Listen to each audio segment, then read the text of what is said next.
जय हिंद दोस्तों, उम्मीद करता हूँ आप सभी अच्छे होंगे और अपनी अपनी तैयारी में डटे होंगे। रीजनिंग की क्लास नंबर 26 लेकर हम हाजिर हैं। अगर आपने बाकी वीडियो नहीं देखी हैं, आप बिल्कुल शुरू से तैयारी शुरू कर रहे हैं, तो हमारी प्लेलिस्ट का जो डिस्क्रिप्शन में लिंक दे रखा है, आप वहाँ से चेक कर सकते हैं, अपने अभ्यास कर सकते हैं। साथ ही साथ अगर आप नए हैं तो हमारे चैनल को सब्सक्राइब कर लीजिए, वीडियो को लाइक करें, शेयर करें, जिससे हमें मोटिवेशन मिले अधिक से अधिक आपको कंटेंट देने की। बाकी किसी भी तरह के सुझाव के लिए आप हमें कमेंट्स कर सकते हैं और हमारे टेलीग्राम चैनल से जुड़ सकते हैं। तो बढ़ते हैं अब सीधे प्रश्न नंबर 1। पहला प्रश्न है, अंग्रेजी, इतिहास तथा विज्ञान की तुलनात्मक परीक्षा में 1000 परीक्षार्थी उपस्थित हुए।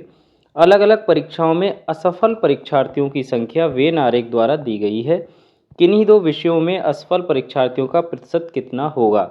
यहाँ पे आपको ध्यान देना है, इन्होंने कहा है किन्हीं दो विषयों में असफल, यानी यहाँ पे 3 सर्किल आपको दे रखे हैं, जिसमें अंग्रेजी को एक सर्किल से दिखाया गया इस वाले से, विज्ञान को इस सर्किल से और इतिहास को इस सर्किल से। अब आपको देखना है किन्हीं दो में असफल, या तो अंग्रेजी विज्ञान में हो, या फिर अंग्रेजी और इतिहास में हो, या विज्ञान और इतिहास में हो, इस तरह से। यानी कोई ना कोई कॉमन होना चाहिए, सीधी सी बात यह है, तीनों में नहीं होना चाहिए। अब देखो सबसे पहली चीज़ क्या है, जो पार्ट तीनों में कॉमन है वो तो यहाँ से हट जाएगा, ये वाला, ये पार्ट क्या है, इन तीनों सर्किल का कॉमन पार्ट है। बाकी जो अपने अलग अलग पार्ट हैं, 36, 48, 105, ये पार्ट भी यहाँ पे ख़त्म हो गए, क्योंकि हमें किन्हीं दो में देखना है। तो अब बचते कौन से, एक तो 45, एक 12, एक 33। जब आप इनको देखोगे तो 45 और 12 वाला जो अगर सर्किल है, तो अंग्रेजी और विज्ञान मिला के किस में आ रहे हैं, इसमें 45 वाले में। ऐसे ही अंग्रेजी और इतिहास में आ रहा है, क्या आ रहा है, 12 आ रहा है। इसी प्रकार विज्ञान और इतिहास का कितना आ रहा है, 33। यानी 3 नंबर्स आपको यहाँ पे मिल जाते हैं, 12, 45 और 33। जब आप इनको ऐड करेंगे 12 और 33, 45, 45 और 45 हो जाएगा आपका 90। अब चूंकि यहाँ पे परसेंटेज पूछी है, तो कुल कितने उपस्थित हुए, 1000, तो 90/1000 और गुणा कितने से होगा, 100 से। जीरो से जीरो कैंसिल हो जाएंगे, और इस वाले जीरो से ये वाला जीरो गया, कितना बचे, 9, यानी 9%।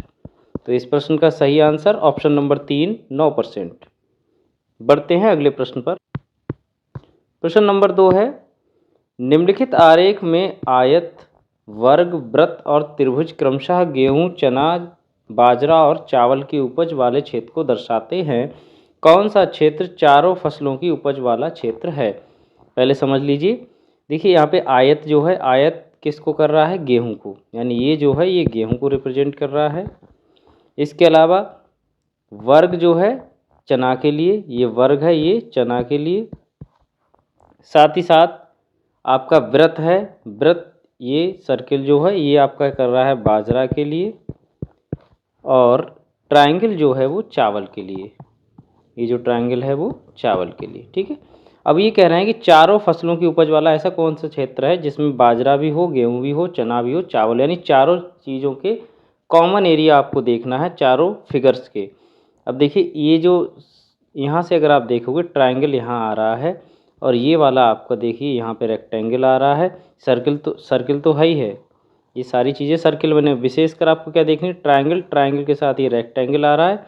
अब साथ ही साथ आपको देखना है ऐसी कौन सी जगह है जिसमें स्क्वायर, ये वाला पार्ट, तो ये वाला पार्ट देखिए यहाँ से शुरू है, इसका मतलब क्या हुआ, ये जो पार्ट है 7 नंबर वाला, इसके अंतर्गत देखो रेक्टेंगल के अंतर्गत भी है, सर्किल के अंतर्गत भी है, और आपके ट्रायंगल यानी त्रिभुज के, और ये वर्ग के। यानी सही आंसर जो इस प्रश्न का हो जाएगा वो हो जाएगा 7, पहला ऑप्शन। तीसरा है, दी गई आकृति की सही दर्पण छवि का चयन करें। यानी जब इस आकृति को आप दर्पण के सामने रखते हैं तो उसमें किस तरह की इमेज बनेगी, आपको ध्यान देना है। अब देखो दर्पण वाली इमेज में एक चीज़ कॉमन है कि जो भी आपकी फिगर है वो लेफ़्ट टू राइट हो जाएगी, यानी अगर इस साइड को किसी का चेहरा है तो उसका किधर हो जाएगा, इस साइड को हो जाएगा, यानी किसी भी चीज़ का। साथ ही साथ एक चीज़ और ध्यान रखने वाली बात है, इसमें ऊपर से नीचे नहीं होगा, जैसे कोई चीज़ ये ऊपर की तरफ है तो वो नीचे की तरफ हो जाए, वो नहीं होगा। अगर ऐसी है तो ऐसी ही रहेगी। हाँ, अगर किसी की डायरेक्शन इस साइड में है तो वो इस साइड में चेंज हो सकती है, फ्लिप हो सकती है, एक तरह से फ्लिप होने वाला काम होता है यहाँ पे। अब देखिए ये जो फिगर यहाँ पे है, इसमें सबसे ज़रूरी चीज़ है ये वाला हिस्सा सबसे ज़रूरी। अब ये यहाँ इस साइड में है तो अगली बार किस साइड में आ जाएगा, सीधी सी बात है, इस साइड में आ जाएगा। तो ऐसा फिगर देखना है जिसका ये वाला इस साइड। अब देखिए इसमें 1 2 3 फिगर ऐसे हैं जिनमें ये सेम कंडीशन है। सी वाला फिगर इस तरह का नहीं है, इसमें क्या है सेम बना दिया, तो ये तो यहाँ पे एलिमिनेट हो गया। अब बाकी इन 3 में देखना है। अब देखिए ये जो एरो हैं, पहली चीज़ तो ये इधर को हैं, इनकी डायरेक्शन किधर हो जाएगी, इधर हो जाएगी। साथ ही साथ ये जो जिस पॉइंट से रिलीज हुए हैं ये पॉइंट भी चेंज हो। अब ये पॉइंट कहाँ पे आ जाएगा, यहाँ पे आ जाएगा। तो यहाँ पे देखिए ये जब ऑप्शन नंबर डी को आप देखेंगे तो यही कंडीशन यहाँ पे हुई है। ये जो एरो है, एरो की डायरेक्शन भी चेंज हुई है और यहाँ पे जिस पॉइंट से वो निकले थे वो पॉइंट किधर शिफ्ट हो गया, इधर शिफ्ट हो गया। अब सीधी सी बात हो गई, जब इधर शिफ्ट हो गया डायरेक्शन इधर को हो गई, तो ऑप्शन नंबर डी ही यहाँ पे सही होगा। प्रश्न नंबर 4 है लुप्त संख्या ज्ञात कीजिए, यानी मिसिंग नंबर आपको निकालना है। आपको यहाँ पे एक फिगर टाइप की दिख रही होगी जिसके चारों ओर नंबर लिखे हुए, एक सर्किल में भी लिखा है। जैसे यहाँ पे 63 है, बाहर जो संख्या है वो 3 12 6 5। इसी प्रकार अगले में 81 है, फिर 13 7 4 2 है। इसी प्रकार 8 11 5 6 है और इसमें आपको क्वेश्चन मार्क लगा है। इसमें आपको बताना है कौन सी संख्या आएगी, जो कि ऑप्शंस 4 में से कोई एक सही होगा। अब देखते हैं यहाँ पे, देखिए गणितीय संक्रियाओं का बहुत महत्वपूर्ण योगदान होता है। अगर आप अच्छे से प्रैक्टिस करते रहेंगे तो आपको आइडिया आ जाएगा कि यहाँ पे गुणा करनी है या भाग करनी है। यहाँ पे जो ट्रिक यूज हो रही है वो ये हो रही है 3 और 6, यानी ये जो आमने सामने की संख्या हैं इनको तो क्या करना है, ऐड करना है। तो 3 और 6 कितने हो गए, 9। और जो ऊपर नीचे वाली जो संख्याएं हैं 12 और 5, इनमें से 12 में से 5 घटा देने हैं। तो कितने बचे आपके, 7। फिर इन दोनों की आपस में कर लेनी है मल्टीप्लाई, 9 सत्ते हो जाते हैं 63 और यही संख्या बीच में लिखी हुई है। सेम यहाँ पे रिपीट करके एक बार देखते हैं। आमने सामने की संख्याओं को क्या करना है, जोड़ना है। तो 7 और 2 कितने हो गए, 9, और ये घटानी है। 13 में से 4 जब घटाओगे तो आएगा 9, और 9 की 9 से मल्टीप्लाई करोगे तो कितना आ जाएगा, 81। 9 नेम 81। ठीक इसी प्रकार यहाँ भी यही होगा। अब देखिए 8 और 5 जुड़ेंगे तो हो जाएंगे 13, और 11 में से 6 क्या होंगे, घटेंगे, तो रह जाएंगे आपके 5। और 13 और 5 की जब आप मल्टीप्लाई करोगे तो कितना आ जाएगा, 13 पंजे 65। तो यहाँ पे जो नंबर आएगा वो आएगा 65। ऑप्शन नंबर 3 इसका सही है, 65। बढ़ते हैं अगले प्रश्न पर। प्रश्न नंबर 5 है यदि जे को 20 के रूप में और बैट को 46 के रूप में कूटबद्ध किया जाए तो क्रिकेट को किस रूप में कूटबद्ध किया जाएगा। सबसे पहले जैसे जे लिखा है तो जे की प्लेस वैल्यू आपको पता होना चाहिए, कितनी होती है, 10। अब चूंकि इन्होंने इसको कितने से दिखाया, 20 से, यहाँ पे मल्टीप्लाई बाई 2 हो रही है तभी तो 20 हो रहा है। इसी तरह से बैट का निकालते हैं एक बार, BAT बैट। अब बी का कितना होगा आपका, 2, ए का होती है एक प्लेस वैल्यू 1, और टी की होती है आपकी 20। तो 2 1 3 23 हो गया। अब 23 की 2 से मल्टीप्लाई करो तो कितना आ जाएगा आपका, 46। अब ऐसी हमें क्रिकेट की लिखनी है, CRICKET। अब सी का कितना है, 3 होता है, आर का आपको पता है 18, आई का होता है 9, सी का 3, के का 11, ई का होता है आपका 5 और टी का होता है आपका 20। अब इसको हम क्या कर लेंगे, एक बार ऐड कर लेंगे। 18 और 3 हो गए 21, 9 30 33, 11 44, 5 49, 49 और 20 हो गए 69। 69। अब 69 को क्या करना है, आपको मल्टीप्लाई कर लेनी है 2 से, क्योंकि डबल हो रहा है। तो 2 नेम 18, 2 छंग 12, 1 13, 138। तो ऑप्शन नंबर 4 इसका सही है, 138। प्रश्न नंबर 6 है यदि P21, J28, G19 तो अगली संख्या क्या आएगी। यानी जो रिलेशन P21 का J28 से है वैसे ही G19 का अगला जो लेटर और नंबर का कॉम्बिनेशन जो है वो आने वाला है, वो क्या होगा। अब देखिए P21 और यहाँ पे आपका J28। अब P और J का रिलेशन एक बार देखेंगे तो क्या हो रहा है, यहाँ पे अगर P का नंबर आपको पता होना चाहिए, P का है 16 और J का नंबर कितना है, 10, यानी -6 हो रहा है। 16 में से जब 6 घटाएंगे तो 10 आ जाएगा। ऐसे ही 21 और 28 का क्या हो रहा है, +7 हो रहा है। 21 में 7 जोड़ोगे तो 28। इसका मतलब यही रूल यहाँ पे लगा के देखते हैं। अब यहाँ पे है G19। अब G का आपको पता है, G का होता है 7, सीधी सी बात है। अब 7 में से जब आप 6 माइनस कर दोगे तो 1 बचेगा, और 1 नंबर पे क्या आता है, A आता है, ठीक है।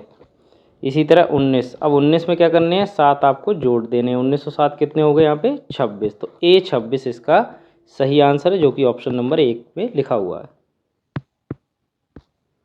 प्रश्न नंबर 7 है, किटी रमन की पत्नी है, देव किटी का इकलौता भाई है। यदि डॉली किटी की बेटी है तो देव डॉली से कैसे संबंधित है। अब देखिए, किटी रमन की पत्नी है तो सबसे पहले यहाँ पे लिख लोगे किटी और रमन।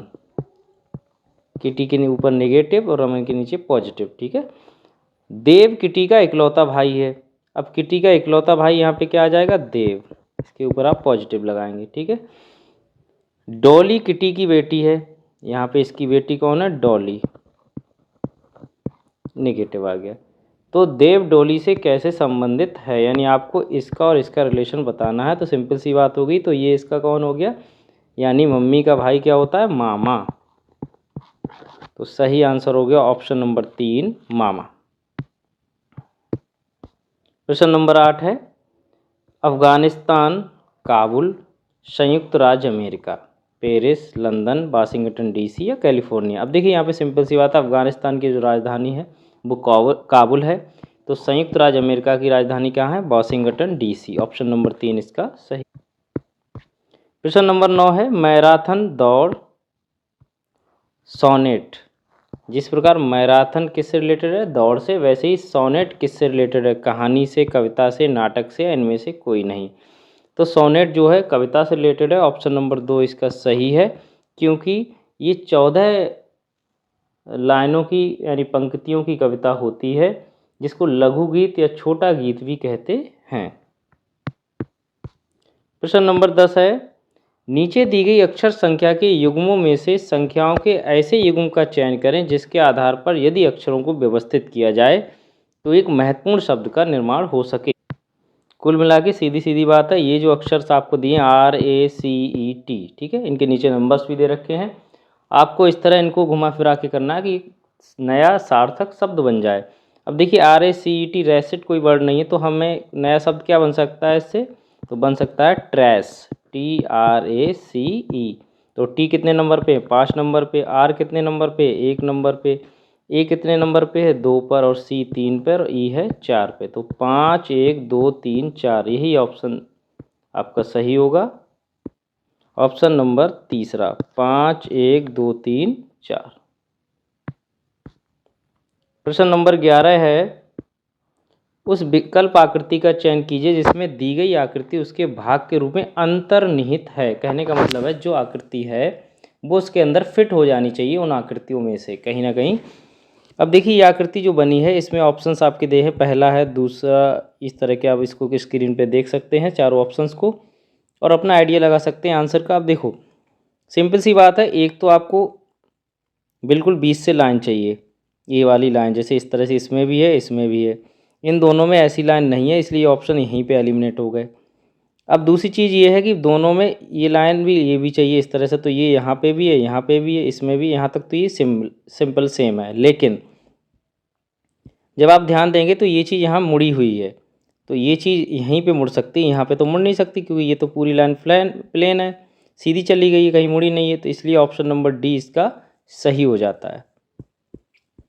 प्रश्न नंबर 12 है, विकल्पों में से उस आकृति का चयन करें जो प्रश्न चिन्ह को प्रतिस्थापित कर सकती है और दिए गए पैटर्न को पूरा कर सकती है।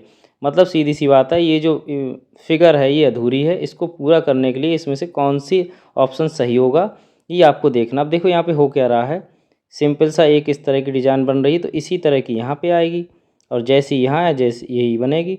तो अभी ये जो इस तरह की कटिंग आप निकालोगे तो क्या होगा, ये वाला कट निकलेगा, यानी ऐसे करके कॉर्नर पे जाएगा।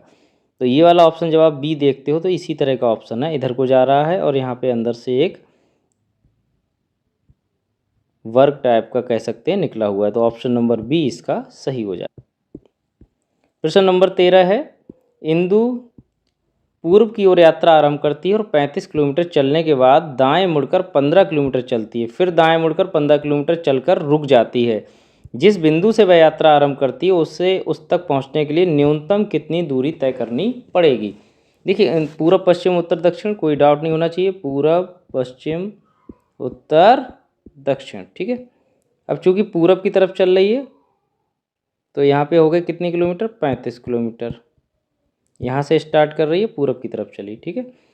दाएं मुड़कर दायां किधर होगा, नीचे की तरफ होगा, पूरब से नीचे की तरफ जब आओगे तो इसको दायां होगा, ये हो गया 15 किलोमीटर। ठीक है, रुक जाती है, फिर दाएं मुड़कर, अब देखो फिर से दायां है तो दायां इधर ही होगा, कितना चल जाती है 15 किलोमीटर। अब इस पॉइंट पे पहुंची है। ठीक है, अब आपको न्यूनतम दूरी चाहिए, तो न्यूनतम दूरी हमेशा कौन सी होती है, ये वाली, इस तरह की जो दूरी होती है न्यूनतम ये। अब यहाँ पे एक ट्रायंगल बनेगा, एक त्रिभुज बनेगा। ठीक है, अब देखिए ये 15 है तो ये भी 15 है और टोटल 35 है, तो 15 घट जाएंगे तो यहाँ पे कितना रह जाएगा 20। ये तो 15 है ये वाला, तो ये वाला भी आपका 15। तो त्रिभुज क्या बना, 20 और 15 की भुजाओं वाला। ऐसे प्रश्नों में क्या करना होता है, यानी आपको हाइपोटेन्यूस यानी पाइथागोरस प्रमेय आप लगा सकते हैं यहाँ पे सीधे सीधे। आधार का स्क्वायर लंब का स्क्वायर बराबर कर्ण का स्क्वायर, यानी आपको यहाँ पे क्या करना है, 20 का स्क्वायर कर लीजिए प्लस 15 का स्क्वायर कर लीजिए और इसका अंडर रूट में इसको रख लीजिए, तो आपको क्या दूरी मिल जाएगी। अब देखिए यहाँ पे 20 की जब स्क्वायर करोगे तो 400 आएगा और 15 का होता है 225। 400 225 हो गया 625 और 625 होता है 25 का, इसलिए इसका सही आंसर हो गया ऑप्शन नंबर 2, 25 किलोमीटर। प्रश्न नंबर 14 है, 4 और 5 के बीच की अनुमानित समय पर घड़ी की दोनों सुइयां समकोण बनाएंगी। आपको कोण जो है 90 डिग्री का चाहिए दोनों सुइयों के बीच में। अब 4 और 5 के बीच, अब देखिए आंसर्स को आप देखेंगे तो ऑप्शन में हर जगह 4 तो बज ही रहे हैं। ये सिंपल, आपको मिनट चेक करने हैं कितने मिनट पे हो सकती है, अनुमानित समय आएगा। हमारे पास जो फार्मूला है कोण वाला वो ये है 11/2m - 30h बराबर जो भी कोण यानी थीटा मान लेते हैं, थीटा है। यहाँ पे हमें पहले ही हम मान लेते हैं थीटा 90 है, क्योंकि हमें 90 ही चाहिए। और तो हमें यहाँ पे 11/2m 30, अब आवर हैंड घड़ी की जो आवर हैंड है वो सब में 4 है, तो इसकी जगह आप 4 रख लीजिए बराबर थीटा की जगह 90 हो गया। 11/2m 3 चौक हो गए 112, 120 हो गए और 90, और ये 120 माइनस के हैं, इधर जाके प्लस के हो जाएंगे, तो ये 90 और 120 जब जोड़ेंगे तो 210 आ जाएगा। तो m बराबर आ जाएगा 210 और ये यहाँ गुणा में चले जाएंगे, ऊपर 2 गुणा में नीचे 11, यानी 420/11। जब इसको कट करोगे तो 11 3 33 और यहाँ पे 90 बचेंगे, 11 8 88, यानी कुल मिला के लगभग 38 के आसपास आएगा मिनट।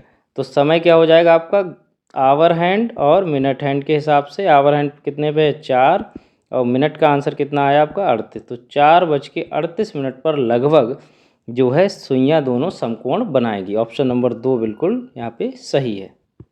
प्रश्न नंबर 15 है, कथन सभी पंखे लैंप हैं, कुछ लैंप ट्यूब हैं। तो वेन डायग्राम मेथड से इसको करते हैं। सबसे पहले नोट कर लेते हैं, सभी पंखे लैंप हैं, तो पंखे और उसके ऊपर क्या आएगा लैंप, सिंपल सी बात है, क्योंकि सभी पंखे लैंप हैं इसलिए ये हो गया आपके फैन और इसको हमने एल से दिखा दिया लैंप को। ठीक है, कुछ लैंप ट्यूब हैं, कुछ लैंप ट्यूब हैं, तो हमने इसको कुछ लैंप यहाँ पे दिखा दिए ट्यूब हैं। ठीक है, ये वेन डायग्राम आपका बन रहा है। पहला निष्कर्ष निकल रहा है कुछ ट्यूब पंखे हैं।